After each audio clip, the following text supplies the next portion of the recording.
हरे कृष्णा। कैसे मित्रों, देखिए अक्सर हम लोग किसी खुशी के मौके पर, किसी फेस्टिवल पर हम लोग एक दूसरे को बधाई देते हैं, लेकिन बधाई देने का जो जरिया अपनाते हैं, जो तरीका अपनाते हैं, वो बनाते हैं शब्दों से शुभकामनाएं। शुभकामनाएं कहते हैं हम लोग इस दीपावली की शुभकामनाएं, होली की शुभकामनाएं या किसी अन्य त्योहार की शुभकामनाएं। मित्रों, यहाँ पर प्रश्न आता है कि शुभकामनाएं क्यों? शुभकामनाएं क्यों? शुभकामनाएं बोलने से ही पता चलता है कि हमारा अज्ञानी भाव है, हम अज्ञानी हैं। कैसे अज्ञानी हैं? कि इन कामनाओं, शास्त्र कह रहे हैं कि कामनाओं मतलब इच्छाओं के कारण ही हम सब जीव आत्माएं इस माया जगत में आके घिर गई हैं, जिससे कि हमें अनेकों प्रकार के कष्ट भोगने पड़ रहे हैं। ये हमारी कामनाएं, हमारी इच्छाएं, हमारे भोग प्रवृत्त करने की जो जागृति थी, इच्छा थी, वो हमें यहाँ खींच के ले आई। तो हम फिर से ये कहें कि शुभकामनाएं, हमें शुभ और अशुभ का पता है क्या? कलयुग की बुद्धि के लिए तो शास्त्र बोलते हैं कि कलयुग की बुद्धि बहुत ही संकीर्ण है, बहुत ही अज्ञानता से परिपूर्ण है। तो जब हमें ये इशारा कर रहे हैं हमारे शास्त्र कि हम बहुत ही सूक्ष्म बुद्धि लेकर यहाँ पर आए हैं इस संसार में, इस माया जगत में, तो हम कैसे जान पाएंगे कि हमारा शुभ और अशुभ क्या है? शुभ और अशुभ क्या है? यहाँ तक कि कलयुग में ये तक नहीं पता रहता कि कौन से कर्म करने और कौन से नहीं करने। यहाँ पर लोग बोल देते हैं कि सत्कर्म करो। सत्कर्म की परिभाषा क्या है वो जानते ही नहीं। सत्कर्म की परिभाषा क्या है ये वो खुद नहीं जानते, लेकिन सत्कर्म का उपदेश देते हैं। सत्कर्म क्या है ये जानने के लिए हमें श्रीमद् भगवद गीता में जाना पड़ेगा। ये जानने के लिए हमें श्रीमद् भगवद गीता में जाना पड़ेगा, जहाँ पर भगवान ने बताया कि सत्कर्म अर्थात कौन से कर्म आपको करने हैं। यहाँ पर कौन से कर्म करने, क्यों ये बोला है भगवान ने। और मैं शुभकामनाओं की जो व्याख्या करने की कोशिश कर रहा हूँ, क्यों कर रहा हूँ? क्योंकि हमें पहले ये तो पता हो कि हमारा उद्देश्य क्या है, हम क्यों आके गिरे हैं यहाँ पर, और यहाँ से जाने का क्या एकमात्र उपाय है। तो यहाँ पर मित्रों, यहाँ पर मैं कहना चाहूँगा कि हमारा उद्देश्य मनुष्य जीवन प्राप्त करने का। हमको भगवान की किसी अहेतु की कृपा से ये मनुष्य शरीर मिला है, और इस मनुष्य शरीर मिलने का एकमात्र उद्देश्य है कि हम यहाँ से भजन प्रक्रिया में उत्तीर्ण होकर, क्योंकि जो हमारा मूल भाव है आत्मा है, आत्मा का मूल भाव है सेवा करना। सेवा तो हम यहाँ कर ही रहे हैं, क्योंकि वो मूल भाव है आत्मा का। सेवा तो हम कर रहे हैं। सेवा कैसे कर रहे हैं? संसार की सेवा कर रहे हैं।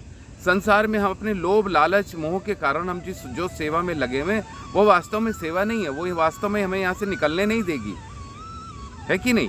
तो हमारा उद्देश्य है भगवान की सेवा करना। उद्देश्य है हमारा यहाँ से निकल जाना, हमारे यहाँ के मोह माया के जंजाल से निकल जाना, हमारे यहाँ के दुख दर्द की कष्ट से निकल जाना, बार बार जन्म मृत्यु के चक्र से हमें बाहर निकल जाना। ये हमारा मनुष्य जीवन का उद्देश्य है, जो कि हम भ्रमित हो गए हैं, जिसकी वजह से हम अन्य कार्य करने में लगे। तो हम अपनी बात पर आते हैं कि शुभ कामनाएं, क्यों शुभ कामनाएं और कैसी शुभ कामनाएं। तो मेरे मित्रों, दोस्तों, शुभ और अशुभ को पहले पहचान लें, तब तो कामनाएं की बात करें। हमें अपना शुभ ही नहीं पता मित्रों। हमारा शुभ है कि हम अपने वास्तविक भाव को पहचानें। हम आत्मा हैं, हम अपने ओरिजिनल स्वरूप को पहचानें। हम अपने वास्तविक स्वरूप को पहचान के ये जान लें कि हमें भगवान की सेवा करनी है। भगवान की सेवा करने के लिए हम उत्पन्न हुए, हम आत्मा उत्पन्न हुए हैं। भगवान ने हमें इसलिए उत्पन्न किया था अपने आनंद के लिए, लेकिन हम तो अपना ही आनंद खोजने चले आए, इसलिए हमको यहाँ आना पड़ा, इस मृत्यु लोक में आना पड़ा। तो बात आती है शुभ कैसे? शुभ वो जो हमारे को यहाँ से निकलने का मार्ग बताए, वो हमारे लिए शुभ है। जो तरीके हमारे को यहाँ से निकलने के लिए बताए जाएं, वो शुभ है। इस 84 के जाल से निकलने के जो श्रेष्ठतम तरीके हैं, वो शुभ है। अन्यथा कुछ भी शुभ नहीं है। और ऐसा व्यक्ति हमारा शुभ चिंतक हो ही नहीं सकता जो हमें यहाँ से शुभ को पहुँचा दे, शुभ वाले मार्ग पर पहुँचा दे। वही तो शुभ चिंतक है, अर्थात वो हमारी चिंतन करता है, हमारे लिए चिंतित है। ऐसा व्यक्ति जो हमें यहाँ से इस 84 के चक्र से निकलने का मार्ग बताए, उपाय बताए, तरीके बताए, व्याख्या करे, वही तो हमारा शुभचिंतक है। क्योंकि वो हमारा शुभ जानता है, वो ये शुभ जानता है कि हम यहाँ पर जाल में फंस गए हैं माया के, हमें यहाँ से निकल के जाना है। हमें बार बार किसी माता के गर्भ में आने से और फिर बार बार चिता के ऊपर लेट जाने या किसी कब्र में दफन होने से बचने का एकमात्र तरीका है कि हम यहाँ आए नहीं, और यहाँ नहीं आने का एकमात्र तरीका है कि हम भगवान की सेवा में रहें। तो शुभ हमारे लिए क्या है? हमें भगवान की सेवा में अपने आप को जागृत कर लेना, अपने आप को जागृत कर लेना। और इस तरह की कामना अगर हम करते हैं, कैसी कामना? यहाँ पे कामना भी सुन लीजिए। कामना ये कि हम हमेशा ललाहित रहें, लालसा करें। किस चीज़ की? कि हम लालसा करें ऐसे लोगों की संगति की जो हमें हमारा शुभ के मार्ग पर लाके खड़ा कर दें। हमारा शुभ को जो जानते हैं हम उनकी संगति करें। तो ये संसार में जो लोग भोग में लगे हुए हैं वो हमारा शुभ नहीं जानते, तो हमारे शुभ चिंतक हो कैसे सकते हैं? वो तो हमारे को निरंतर यहाँ संसार के भोग में लगाए रखने के लिए कार्य कर रहे हैं। तो इसलिए वो हमारे शुभ चिंतक हो ही नहीं सकते, शुभ चिंतक हैं ही नहीं। जिनको हम अपना शुभ चिंतक मान के बैठे हैं, वास्तव में मित्रों वो हमारे शुभ चिंतक है ही नहीं। तो हमारे शुभ चिंतक कौन है? जो हमारे को यहाँ 84 के मार्ग से निकलने का रास्ता बताएं, वही हमारे शुभ चिंतक है। तो मेरे मित्रों, मेरी आपसे प्रार्थना है कि शुभ कामनाओं के संदेश देना छोड़िए। पहले हम तो अपना शुभ जान लें, तब तो दूसरे की शुभ कामनाओं के पीछे पड़ेंगे। हम अपना शुभ नहीं जानते और हम दूसरे को शुभ कामनाओं के संदेश देते हैं, यह अज्ञानता का सूचक है। हमें कहीं से इसके लिए डिग्री नहीं लेनी, हमारे शब्द ही बताएंगे, शब्द ही सिद्ध करते हैं कि हम अज्ञानी हैं। हम अज्ञानी हैं, हम दलदल में पड़े हैं, हम अज्ञानता के दलदल में फंसे हुए हैं। और किसी ऐसे व्यक्ति का संग करना हम नहीं चाहते जो हमें इस दलदल से निकलने का मार्ग बताए। हम ऐसे किसी व्यक्ति का संग नहीं करना चाहते। जबकि इस के लिए भगवान ने बहुत सारे वैष्णवों का संग करने का आदेश दिया है, उपदेश दिया है कि हम वो संग करें और हम यहाँ से निकल जाएं।